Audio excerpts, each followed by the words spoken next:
ഒന്ന് മീൻ റോസ്റ്റ് ചെയ്യാൻ പോവാണ്. അപ്പോൾ ഇന്ന് മീൻ കിട്ടിയത് കേരമീനാണ്.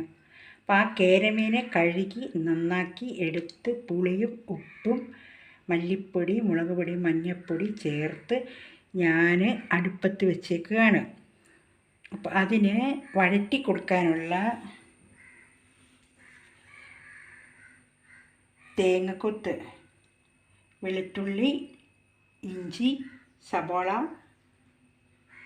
തക്കാളി, പച്ചമുളക്, കുറച്ച് നട്ട്സ് ഒന്ന് അരിഞ്ഞ് വെച്ചിട്ടുണ്ട്.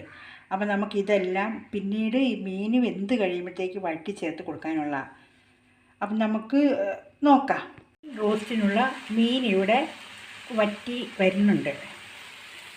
നമുക്ക് ആദ്യം തേങ്ങാക്കൊത്തും 2 പട്ട കഷ്ണം കൂടി ഇട്ട് നമുക്ക് മൂപ്പിച്ചെടുക്കാം. നമ്മുടെ കേരമീൻ ഇവിടെ റെഡി ആയിട്ടുണ്ട്. തേങ്ങക്കൊത്തും ഒരു 2 ഏലക്കയും 2 ഗ്രാമ്പും എല്ലാം കൂടെ ഞാൻ ഇട്ട് കൊടുത്ത് ഈ തേങ്ങാക്കൊത്തിനെ മൂപ്പിച്ചെടുക്കാം. തേങ്ങക്കൊത്ത് മൂത്തിട്ടുണ്ട്. ഇനി നമുക്ക് സബോളേനെ ഇട്ട് കൊടുക്കാം. സബോളേനെ ഇട്ട് കൊടുക്കുന്നുണ്ട്. അതിൻ്റെ കൂടെ തന്നെ പച്ചമുളകിനെയും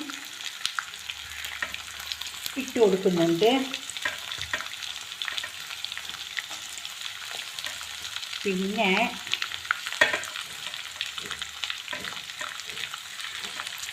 വെളുത്തുള്ളി ഇഞ്ചി ഇട്ട് കൊടുത്തിട്ടുണ്ട്.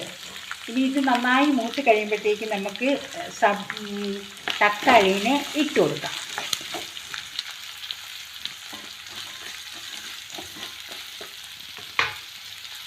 തേങ്ങക്കൊത്തും പച്ചമുളകും സബോളയും നട്ട്സും തക്കാളിയും എല്ലാം നന്നായി വഴന്നിട്ടുണ്ട്. ഇനി നമുക്ക് കുറച്ച് മസാലപ്പൊടി ഇട്ട് കൊടുത്തിട്ട് നമുക്ക് മീനെ അങ്ങോട്ട് ഇട്ട് കൊടുക്കാം. മസാലപ്പൊടി ഇട്ട് കൊടുത്തിട്ടുണ്ട്. ഇനി ഇളക്കിയിട്ട് മീനെ ഇട്ട് കൊടുക്കാം. മീൻ റോസ്റ്റ് ഇവിടെ ആയി വരുന്നുണ്ട്. ഞാനെല്ലാം മൂടിപ്പൊത്തി എല്ലാം വെച്ച് കൊടുത്തിട്ടുണ്ട്.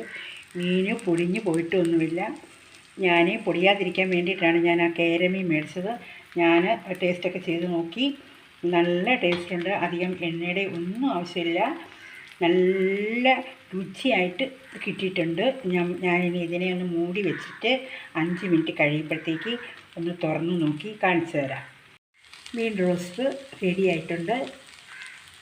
നിങ്ങളെല്ലാവരും ഇതൊന്ന് ചെയ്ത് നോക്കണം. നല്ല ടേസ്റ്റും ഉണ്ട്.